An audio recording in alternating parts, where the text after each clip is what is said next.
Why it's not okay to use someone's trauma to tout your own views. I was deeply disturbed and saddened to witness a dog professional and a vet using someone's trauma and bereavement as an opportunity to insult the guardian, their care, and the pain they were already enduring. As dog professionals, we often witness some of the most heartbreaking moments in a guardian's life.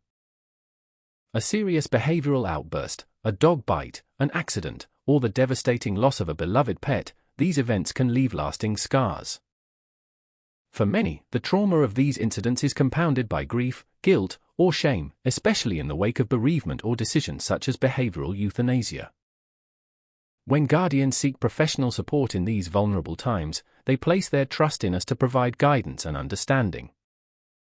But sometimes, this trust is misused. Instead of offering support, some professionals take the guardian's trauma and use it as a platform to tout their own beliefs or criticize opposing methods. This practice is not only unethical but deeply harmful. Using someone's trauma, including their grief, as a way to push an agenda is unacceptable, and we, as dog professionals, can do better.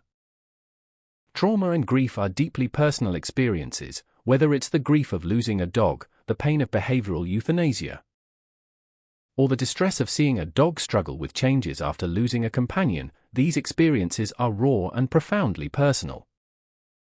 For a guardian, these moments are life-altering, not just anecdotes or teachable moments. Using someone's heartbreak as a springboard for a professional agenda diminishes the gravity of their experience and the emotional weight they're carrying. Bereavement brings unique vulnerability which can manifest in many ways, including the changes we see in surviving dogs left behind. Guardians may be grappling with guilt over their decisions, feelings of failure, or even the stigma surrounding behavioral euthanasia. When professionals use these moments to promote their philosophy, whether by shaming a guardian for their decisions or using the story as a cautionary tale, it adds unnecessary weight to an already unbearable burden. Trauma and grief are not open invitations for storytelling. Even when guardians share their pain with us, it doesn't mean it's ours to share. This is especially critical when it comes to sensitive topics like behavioral euthanasia, where guardians may feel judged or misunderstood. Sharing these stories without consent or reframing them to fit an agenda violates the trust guardians place in us during their most vulnerable moments. Grief is not a linear process, and neither is healing from trauma. Guardians who have lost a dog or faced tough decisions are often searching for understanding and validation. When their experience is publicly reframed to fit a narrative, this wouldn't have happened if they'd done X, it invalidates their emotions and hinders their ability to process their loss.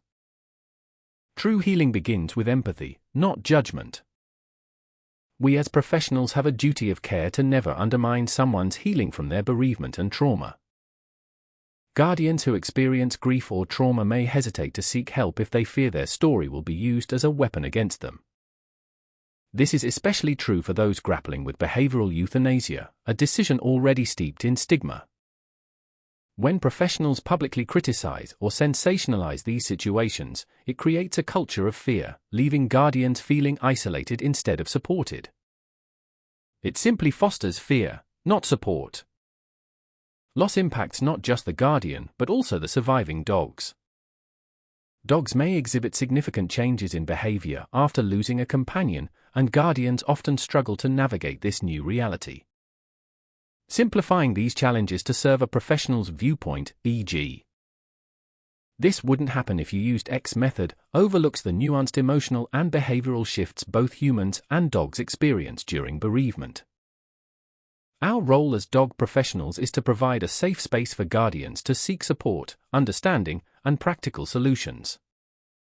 This means advocating for guardians and their dogs with compassion and integrity, not using their stories to validate our own beliefs or discredit others. Understand that grief is complex and deeply personal. Avoid making assumptions or judgments about how someone should feel or act. If a guardian's story could serve as an educational example, seek their explicit, informed consent before sharing, even if the story is anonymized. Be prepared to accept no without hesitation.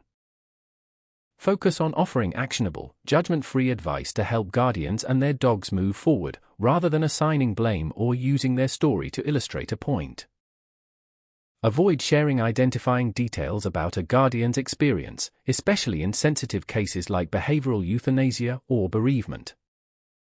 Before sharing a story, ask yourself why you're doing so. If the primary purpose is to validate your own views or methods, reconsider.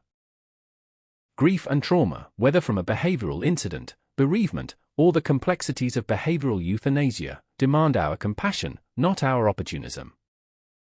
As dog professionals, we are entrusted with guardians' most vulnerable moments. It's our responsibility to honor that trust by treating their experiences with care, respect, and empathy. By creating a culture of support, we can foster understanding, healing, and progress for both the humans and dogs we are privileged to serve. Let us prioritize humanity and humility in every interaction, ensuring that our profession remains one of trust, advocacy, and compassion.